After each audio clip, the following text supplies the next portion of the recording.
नमस्कार साथियों, आप देख रहे हैं पिछले 2 दिन से असम पुलिस क्या क्या हथकंडे अपना रही है। असम पुलिस तो नहीं अपना रही, असम के मुख्यमंत्री और शायद देश के गृह मंत्री क्या क्या हथकंडे अपना रहे हैं। दिल्ली में मेरे फ्लैट पे 100 पुलिस वाले, छोटे से फ्लैट 100 पुलिस वाले गए। मैं नहीं था, कोई नहीं था हमारे परिवार का, लेकिन वहां जाकर उन्होंने मेरी छोटी बहन जो कोविड में नहीं रही, उसकी यादगार एक पुराना फोन था, वो उठा के ले गए। एक ऐसा लैपटॉप जो मैं कभी यूज नहीं करता, वो ले गए। एक आईपैड जो मैंने अभी इस्तेमाल करना नहीं शुरू किया, वो ले गए। कहते हैं कि पेन ड्राइव 2 ले गए। हमें नहीं मालूम वो लेकर आए थे या लेकर गए, मुझे नहीं मालूम। कौन लाया, कौन ले गया, मुझे नहीं मालूम। खैर छोड़िए। अब मैं जहां भी जाता हूं या उनको लगता है मैं गया हुआ हूं, वहां ये पुलिस भेज रहे हैं। क्यों भेज रहे हैं? सवाल ही तो उठाए हैं कांग्रेस पार्टी ने। आप कांग्रेस पार्टी को चुप क्यों करवाना चाहते हैं? मुझे चुप क्यों करवाना चाहते हैं? सवाल पूछे हैं, जवाब दीजिए।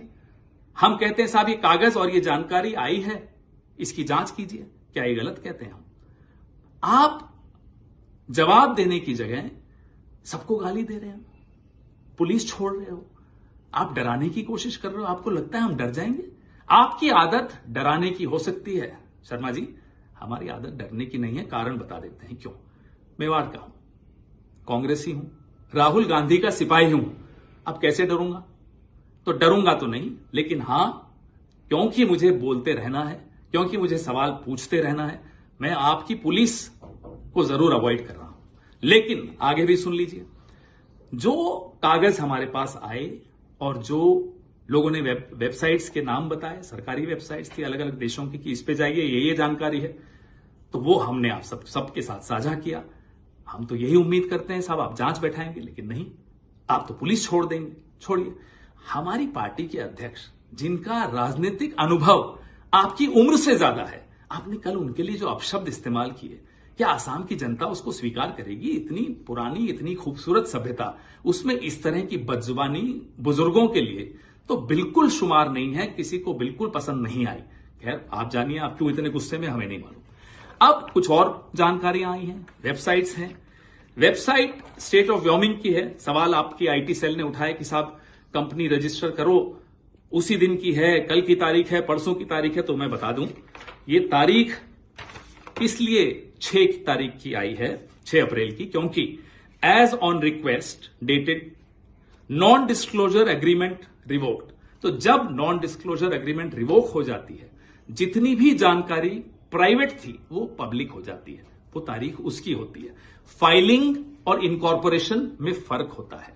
ये फाइलिंग की डेट्स आप दिखा रहे हो, मैं इनकॉर्पोरेशन की बात सवाल पूछ रहा हूं कि ये जब नॉन डिस्क्लोजर एग्रीमेंट रिवोक हो गई तो जानकारी आई, कंपनी का नाम भूयान प्रॉपर्टीज एलएलसी, एड्रेस वही जो व्योमिंग का बार बार आ रहा है। Additional article, manager authorised member Riniki Bhuyan Sharma. ये अब नॉन डिस्क्लोजर के बाद की जानकारी डिस्प्ले होनी शुरू हो गई। Identification, nationality Antigua and Barbuda, date of birth 31 July 1973, remarks citizenship by investment, other nationality yes bracket multiple. ये उनकी वेबसाइट पे लिखा है। हमें लोगों ने कहा उस वेबसाइट पे जाइए, दिख जाएगा। दिखा, हम आपको दिखा रहे हैं और सवाल भी साथ में पूछ रहे हैं और जांच की मांग भी साथ में कर रहे हैं। अब एड्रेस ऑफ रेनिकी भूया शर्मा, इसी वेबसाइट पे क्या लिखा है साहब? Care of Bhuyan properties limited LLC company है व्योमिंग में, उसमें उनका एड्रेस दिया हुआ है Riniki Bhuyan Sharma, Bhuyan properties limited, 96A Plashet Grove, London, England, E6 1AB। Other addresses, और भी एड्रेसेस लिखे हुए। 1 address number 1 12 Festival City, Dubai, UAE। Second address Sena Kalyan भवन 195 मोती झील, ढाका, बांग्लादेश। ये सब व्योमिंग की, स्टेट ऑफ व्योमिंग की वेबसाइट पे, जो नॉन डिस्क्लोजर एग्रीमेंट जब रिवोक हो गई उसके बाद आया। फिर ये रेनिकी जी के बारे में है। अब आइए साहब अगले कागज पे। State of Utah, United States of America, department of commerce, division of corporations and commercial code, domestic limited liability company, certificate of organization, Rinki Bhuya Sharma asset collective LLC। ये सारे डिटेल्स हैं। ये सारे कागज जो हमें आ रहे हैं, हम सरकार से, आप सबसे साझा कर रहे हैं। स्टेट ऑफ व्योमिंग और भी हैं। अब मैं बहुत महत्वपूर्ण बात पर भी आने वाला हूं, जो यूके, गवर्नमेंट ऑफ यूके की वेबसाइट है। आप कोई भी उस पर जा सकते हैं। गवर्नमेंट ऑफ यूके ये वेबसाइट है, मैं और ध्यान से दिखा रहा हूं आपको। इस पे जाके क्लिक करिए, Bhuyan properties limited. Bhuyan properties limited जो कि व्योमिंग में मेंशन्ड है। अब इसका एड्रेस पे आइए।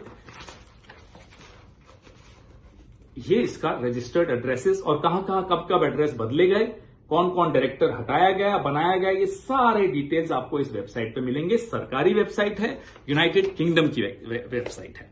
चेंज रजिस्टर्ड एड्रेस जो लास्ट बदला 16 मार्च 2026 को बदला, 96A Plashet Grove London E6 1AB से बदलकर 96A Plashet Grove London E6 1AB on 16 March को यह बदला।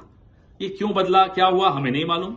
उससे पहले बदला, वो उसके पहले जो एड्रेस था वो था 2 Elizabeth Avenue Ilford IGI 1TU England से लेकर अब प्लैशनेट पे आया। एड्रेस भी बदले, कई बार बदले। ये सब हमारे पास जो आया है, लिंक आया, लिंक किसी ने हमें बताया कि इस पे क्लिक करिए, मिलेगा। हमने देखा और मिला। अब हमारे सवाल क्या है? इजिप्ट का passport, Golden Pass of UAE, golden visa या जो भी वो कहलाता है, एंटीगुआ बारबाडोस का पासपोर्ट असली है, नकली है, हम सरकार में नहीं है, आप जांच करिए। क्या आपने या आपके एजेंट ने या आपके परिवार के किसी सदस्य ने फेक KYC डॉक्यूमेंट्स के जरिए ये शेल कंपनीज खोली, प्रॉपर्टीज खरीदी? ये जांच से ही साबित हो पाएगा। सवाल पूछना हमारा कर्तव्य है, हमारा अधिकार है, वही हम कर रहे हैं। आपका कर्तव्य क्या है? केंद्र सरकार में जो बैठे हैं उनका कर्तव्य क्या है कि वो जांच करें। ये नहीं कि आप हमें डराएं, हमें दौड़ाएं। हम नहीं डरेंगे साहब, हम सवाल फिर भी पूछेंगे और पूछ रहे हैं। अब हमें और भी जानकारी आई है कि शर्मा साहब आपके भाई हैं, शायद असम पुलिस में हैं, उनकी पत्नी और बेटे दुबई में रहते हैं और दुबई इंटरनेशनल जो स्कूल है उसकी फीस कितनी है? 21 लाख है साल की। शायद सुना वहां पढ़ते हैं किसी क्रिकेट एकेडमी से। देखिए परिवार क्या करता है हमें कोई मतलब नहीं। परिवार के बच्चों को हम टारगेट पॉलिटिक्स में नहीं करना चाहते, लेकिन सवाल सिर्फ ये पूछ रहे हैं क्या ये सच है, और जवाब आपको देना चाहिए। आप शायद सिर्फ चुनाव को देख रहे हैं, हम असम की जनता को देख रहे हैं, असम के लोगों का मेहनत का पैसा देख रहे हैं। उनकी उम्मीदें जब टूट रही होती है ना, तो वो देखकर दुख होता है। चुनाव आते रहते हैं, जाते रहते हैं। हेमंता बिस्वा शर्मा जी, कम से कम रुक जाइए, थोड़ा सा रुकिए, सोचिए और अपने दिल पर हाथ रखिए। क्या सवालों का जवाब देना आपका फर्ज नहीं है? जय हिंद।